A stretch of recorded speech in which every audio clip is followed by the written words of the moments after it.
만복의 근원이 되시는 여호와 하나님 아버지, 오늘 거룩하고 복된 성일을 맞이하여 사랑하는 주의 거룩한 백성들이 주의 거룩한 성전에 나와서 마음과 뜻과 정성을 다하여 예배하며 찬양하며 영광을 하나님께 돌리게 하여 주심을 감사를 드립니다.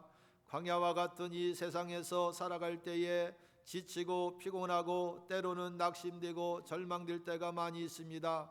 하나님께서 우리에게 새 힘을 더하여 주시고 피곤하고 지치지 아니하도록 우리에게 성령의 충만한 은혜를 부어 주셔서 강하고 담대하게 하여 주시고 세상의 어두운 모든 고난을 이기고 승리하며 살아갈 수 있는 하나님의 능력으로 믿음으로 무장할 수 있도록 인도하여 주시고 날마다 하나님만 바라보고 소망 가운데 살아가고 믿음으로 전진하는 거룩한 하나님의 백성들이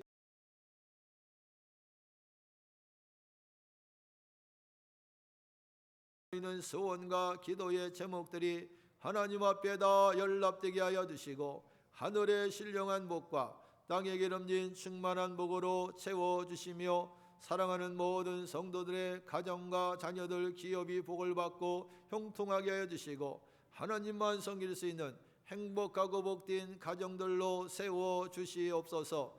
이 시간에도 귀한 찬양을 드린 호산나 찬양대회에 함께 하시고 그 찬양을 통하여 하나님 영광을 받아주시고 찬양대원들에게 늘 찬양과 기쁨이 충만하게 하여 주시옵소서.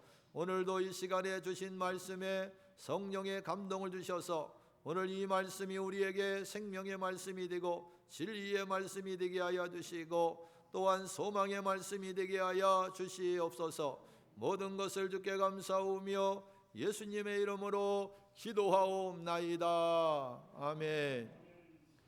오늘 거룩한 성일을 맞이하여서 하나님의 놀라우신 은혜와 평강이 여러분들과 가정에 충만하시기를 주님의 이름으로 축원합니다. 오늘 성경의 본문의 말씀에 배경이 되는 시대는 북이스라엘의 아합 왕이 통치하던 그러한 시대였습니다. 이 아합 왕에게는 이세벨이라고 하는 아내가 있었는데 이 이세벨은 이방인의 여인이었고 또한 이세벨은 바알 숭배와 아세라 우상을 섬기는 일에 열심인 그러한 여인이었습니다. 역사적으로 세계 3대 악처라고 하면은 바로 이 아합의 아내 이세벨이 들어갑니다. 그리고 우리 감리교 창시자 요한 이슬레의 아내가 세계 3대 악처에 들어가고 소크라테스의 아내가 또 세계 3대 악처에 들어가는데 오늘 등장하는 이 이세벨이라고 하는 이 아합 왕의 이 아내는 온 이스라엘 땅의 백성들로 하여금 바알을 섬기게 하고 아세라 우상을 섬기게 하는 일에 모든 우상 숭배에 하는 일에 앞장을 서는 그러한 여인이었습니다. 그러므로 이 아합 왕의 시대가 북이스라엘의 역사상 영적으로는 가장 어둠의 시대고 또한 하나님의 진노와 심판이 내리는 재앙의 시대라고 할 수가 있습니다. 우상 숭배로 가득한 이 아합 왕의 그 시대에 하나님이 어느 날 엘리야 선자를 택하여서 엘리야 선자에게 말하기를 아합 왕에게 가서 앞으로 3년 6개월 동안 하나님이 비와 이슬을 내려주지 않겠다고 가서 전하라고 이렇게 말씀을 하셨습니다. 그래서 오늘 1절의 말씀에 보게 되면 하나님의 명령을 따라 엘리야 선자는 아합 왕에게 찾아가서 살아계신 하나님의 이름으로 두고 맹세하노니 앞으로 수년 동안 하나님이 말씀이 없으면 비도 이슬도 내리지 아니하리라고 그렇게 전달을 하게 된 것입니다.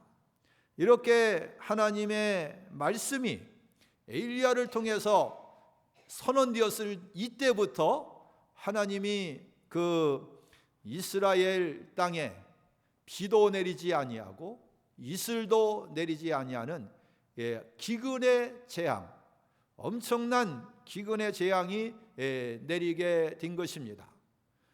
만약에 우리 제주도에 6개월 동안 비가 오지 않는다고 생각해 보세요. 1년 동안 비가 오지 않는다고 생각해 보세요. 그러면 어떻게 되겠습니까? 모든 곡식들이나 열매들이 다 맺을 수 없는 그런 흉년이 오게 될 것입니다. 그런데 상상할 수도 없는 그런 재앙이 하나님으로부터 이 이스라엘 아합 왕의 시대에 내리게 된 것입니다. 우상 숭배에 가득한 이 땅에, 그 이스라엘 땅에 하나님이 3년 6개월 동안 비를 내리지 아니하고 이슬도 내리지 않는다 그랬어요.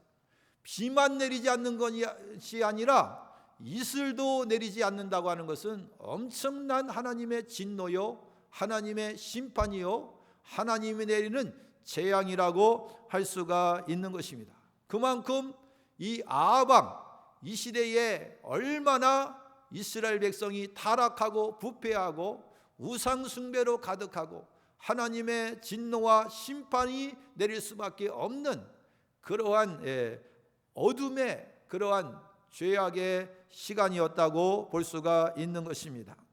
이렇게 엘리야 선지자는 하나님의 명령을 따라 아합 왕에게 수년 동안 3년 6개월 동안 비와 이슬을 내리지 않겠다고 하는 말씀을 전달하고 나서 하나님께서는 엘리야를 숨으라고 그랬어요. 왜냐하면은 이제 비가 오지 아니하고 이슬을 내리지 아니하고 이제 이스라엘 땅에 무서운 기근이 오게 되면 그 모든 원망을 아합 왕이 누구한테 하느냐면은 엘리야 선지자한테 하게 될 것을 알았기 때문입니다. 그래서 이 기근이 닥치고 재앙이 일어나게 되니까 이 아합 왕이 엘리야를 찾으려고, 엘리야를 어떻게든지 찾아서 어떤 대가를 치르게 하려고 엘리야를 수색하고 엘리야를 잡으려고 합니다. 근데 하나님께서는 이 엘리야를 꽁꽁 숨겨둡니다. 그래서 하나님께서는 엘리야를 먼저 어디 가서 숨으라고 그러냐면 3절 말씀에 너는 여기서 떠나서 동쪽으로 가서 요단 앞 그리 시냇가에 가서 숨어 있으라고 그렇게 말합니다. 이제 비가 내리지 아니하게 되면은 이 이스라엘의 모든 땅이 다 물이 없어지고 메마른 광야와 같은 그러한 땅이 되어서 심각한 물이 없는 그러한 기근이 오는데 하나님께서는 이 엘리야를 요단 앞 그리 시냇가에, 그나마 그래도 물이 좀 있는 시냇가에 숨어 있으라고 그렇게 하나님이 말씀을 하신 것입니다. 그래서 이 엘리야 선지자는 하나님의 말씀대로 그리 시냇가에 가서 숨어서 시냇가에 물을 마시면서 이렇게 지내게 되었는데, 시냇가에 물은 있는데 뭐가 없어요? 먹어야 될 양식이 구할 수가 없는 거예요. 숨어서 있는데 어디 가서 먹을 양식을 구할 수가 있겠습니까? 그런데 하나님께서는 4절 말씀에 보면은 까마귀들을 보내서 까마귀에게 명령해서 그 엘리야 선지자에게 떡과 고기를 저녁에도 먹게 하고 또 이렇게 때가 되면 아침에도 떡과 고기를 가져다가 까마귀가 갖다가 줘서 먹게 했다고 그렇게 6절에 말씀하고 있습니다. 그런데 조류학자에 의하면은 이 까마귀는 이 먹는 것에 대한 탐심이 굉장히 강하다고 합니다. 그래서 심지어 자기 새끼한테 먹일 것도 잘 먹이지 아니하고 자기가 먹어버린대요. 그럴 정도로 음식에 대한 이 탐식이 굉장히 강한 새가 이 까마귀이기 때문에 절대로 떡이나 고기가 있으면 남한테 갖다 주겠어요? 자기가 다 먹어버리죠. 자기 새끼도 안 주는데. 그럴 정도로 이 까마귀는 사실은 떡과 고기가 있으면 자기가 먹어버리지 엘리야 선지자에게 갖다 줄 수가 없어요. 그런데 하나님께서 까마귀에게 명령을 해서 까마귀가 아침과 저녁 때마다 떡과 고기를 갖다가 주어서 시냇물을 마시면서 이 엘리야가 그곳에서 지내게 됐다는 거예요. 왜 하나님께서는 이렇게 식욕이, 탐식이 강한 까마귀를 동원해서 이렇게 엘리야 선지자에게 떡과 고기를 갖다가 주게 하도록 그렇게 하셨을까요? 인간적으로는 불가능하지만 하나님이 말씀한 하나님의 명령이면 이렇게 까마귀도 떡과 고기를 엘리야 선지자에게 갖다 주시는 하나님의 주권적인 역사, 하나님이 말씀하시면 까마귀도 순종해서 이렇게 먹을 것을 선지자에게 갖다 주는 놀라운 그런 기이한 일을 보여주고 있는 것입니다. 그런데 이 3년 6개월의 기간 동안에 서서히 그 기간 동안에 비가 오지 아니하고 이슬이 내리지 아니하니까 엘리야 선지자가 숨어 있는 그 그릿시냇가도 물이 말라서 이제는 이 그릿시냇가에도 마실 물이 없을 정도로 그렇게 심각한 그러한 상태에 이르게 되었습니다. 그러니까 오늘 본문의 말씀 8절에 다시 하나님께서 엘리야에게 말씀하시기를 너는 일어나서 시돈에 속한 사르밧으로 가서 거기서 머물라. 거기에 가면은 그곳에 한 과부가 있는데 내가 그 과부에게 명령해서 너에게 음식을 주게 하겠다.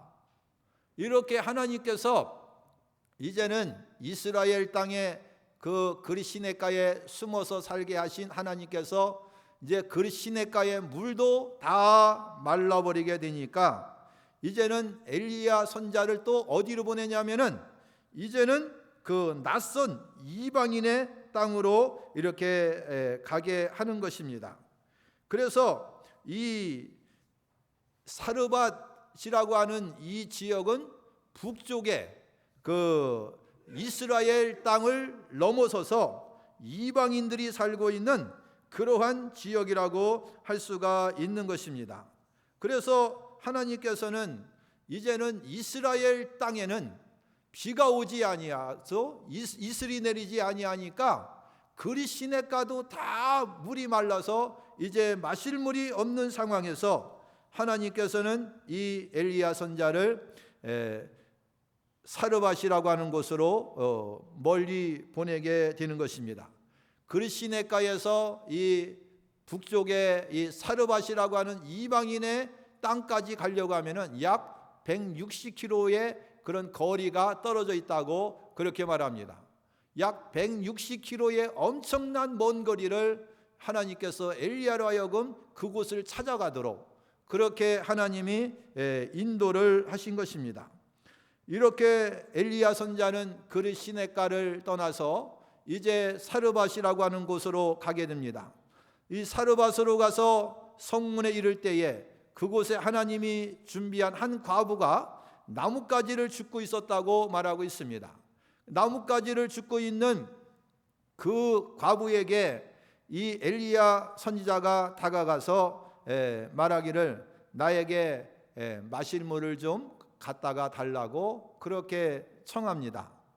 그래서 이 과부가 마실 물을 준비해 주려고 가고 있는 때에 다시 엘리야가 그 여인을 불러서 하는 말이 떡도 좀 갖다가 달라고 먹을 양식 떡을 좀 달라고 그렇게 또 말합니다. 그러니까 이 과부가 하는 말이 12절 말씀에 당신 하나님 여호와께서 살아계심을 두고 맹세하노니 나는 떡이 없고 다만 통에 가루 한 움큼과 병에 기름 조금뿐밖에 없습니다. 이 통에 가루 한 움큼과 병에 기름 조금 있는 것 가지고 이 나뭇가지를 주워다가 이렇게 떡을 만들어서 나와 아들을 위해서 음식을 만들어 먹고 그 후에는 죽을 생각입니다. 그러니까 이 과부에게는 한 번 먹을 만한 약간의 그러한 통의 가루와 기름밖에 없다는 거예요. 한 번 먹고 이제는 먹을 양식이 떨어져서 이 과부와 하나밖에 없는 아들은 이제 죽게 되었다고, 그밖에 없다고 그렇게 사정을 이야기하는 것입니다. 그때 엘리야 선지자가 그 여인에게 말합니다. 두려워하지 말고 가서 네 말대로 하려니와 먼저 그것을 나를 위해서 작은 떡 한 개와를 만들어 내게로 가져오라. 그리고 나중에 하나님 주시는 은혜로 너희가 먹으라. 그렇게 말합니다. 한 번 먹고 이제는 죽을 수밖에 없는 그 작은 떡 한 것을 만드는 것을 이 엘리야 선지자는 나에게 달라고 하는 것입니다. 그렇게 하면서 이 엘리야 선지자에게 14절에 말씀합니다. 이스라엘 하나님 여호와의 말씀이 나 여호와가 비를 지면에 내리는 날까지 그 통에 가루가 떨어지지 아니하고 그 병에 기름이 없어지지 아니하리라. 네가 그 남은 것을 나에게 갖다 주고 나면 그 너의 그 통에 그 가루가 떨어지지 아니하고 그 병에는 기름이 없어지지 아니하고 하나님이 다시 비를 내려줄 때까지 그렇게 양식이 떨어지지 않도록 하나님이 주실 것이다. 그러니 나에게 그 남은 한 떡을 가져오라고 그렇게 말하고 있는 것입니다. 이것은 이 과부의 입장에서는 참 인간적으로는 순종하기 어려운, 자기 사정을 얘기했음에도 불구하고 엘리야 선지자는 그 떡을 자기가 먼저 먹겠다고 하는데 이 여인의 입장에서는 참 받아들이기 어려운 그러한 상황이었습니다. 그럼에도 불구하고 이 과부는 15절 말씀에 엘리야 선지자의 말씀대로 순종하여서 그 한 번 먹을 만한 그 떡을 준비해서 그렇게 엘리야에게 대접을 했습니다. 대접을 하고 나니까 하나님이 말씀하신 대로 그 통에 가루가 떨어지지 아니했고 병에 기름이 없어지지 아니하고 계속 음식을 만들려고 통에 가루를 보면 또 생기고 또 생기고 기름도 어떻게 해요? 또 생기고 또 생겨서 하루 이틀도 아니고 하나님이 비를 내려주실 때까지 그렇게 축복하시고 순종할 때에 하나님이 이렇게 복을 주셨다고 말씀하고 있습니다. 이렇게 과부가 하나님이 선지자를 통해서 말씀하신 대로 그 순종하는 그 믿음을 통해서 엘리야와 그 과부와 아들이 살 수 있는 축복의 은혜가 임하게 된 것을 볼 수가 있습니다. 우리는 이 땅에 살면서 때로는 우리가 하나님 말씀대로 살기가 어렵습니다. 광야와 같은 이 세상에서 우리가 하나님 말씀대로 순종하며 하나님 말씀을 믿고 의지하며 살기가 참 어렵습니다. 그러나 우리가 하나님 말씀대로 순종할 때에 하나님의 능력이 우리와 함께 하시는 줄 믿습니다. 여러분의 삶이 순종할 수 없는 그런 상황 속에서도 이 과부의 믿음처럼 순종하는 믿음을 가지고 산다고 하면 하나님께서 책임져 주시고 여러분의 인생의 삶의 길을 인도해 주실 줄 믿습니다. 내 생각대로 살지 말고 자기를 의지하지 말고 하나님의 말씀을 의지하고 말씀에 순종하는 믿음의 삶을 살아가는 것이 하나님이 함께하는 축복된 삶이요, 우리의 삶을 하나님께서 현재와 미래까지도 책임져 주시는 축복된 삶으로 완성이 되는 것입니다. 그러므로 믿음으로 살아가는 우리 사랑하는 성도들은 내 생각으로 살지 말고 자기를 의지하지 말고 우리는 하나님을 의지하고 말씀을 순종하며 믿음으로 하나님을 바라보고 살아가는 거룩한 삶을 사셔서 불가능한 것도 하나님은 가능하게 하시고 죽은 자도 살리시는 그 하나님, 절망에서 우리에게 소망을 주시는 그 하나님께서 여러분과 함께 하셔서 여러분의 삶이 하나님의 축복 가운데 날마다 새로워지고 승리하는 삶이 되시기를 주님의 이름으로 축원합니다. 기도하겠습니다. 사랑과 은혜가 많으신 하나님 아버지, 하나님께서 엘리야 선지자를 통해서 말씀하실 때에 그 말씀이 하나도 땅에 떨어지지 아니하고 다 이루어 주시고 믿음으로 순종하는 그 자리에 하나님이 역사하셔서 놀라운 하나님의 능력과 기적을 베풀어 주시는 놀라운 은총을 베풀어 주신 것처럼 이 땅에 사랑하는 우리 성도들도 하나님의 말씀에 의지하게 하여 주시고 하나님 말씀에 순종하게 하여 주시고 하나님만을 바라보고 소망 가운데 믿음으로 전진하는 삶을 살게 하셔서 우리의 삶의 자리에도 우리의 삶의 현장에도 하나님의 놀라운 믿음의 역사들이 일어나게 하여 주시고 감사할 수 있는 일이 일어나게 하여 주시고 하나님께 찬양하고 영광 돌리는 승리하는 삶이 될 수 있도록 하나님의 자녀들과 백성들에게 하나님이 함께하여 주시고 인도하여 주시옵소서. 모든 것을 주께 감사하오며 예수님의 이름으로 기도하옵나이다. 아멘.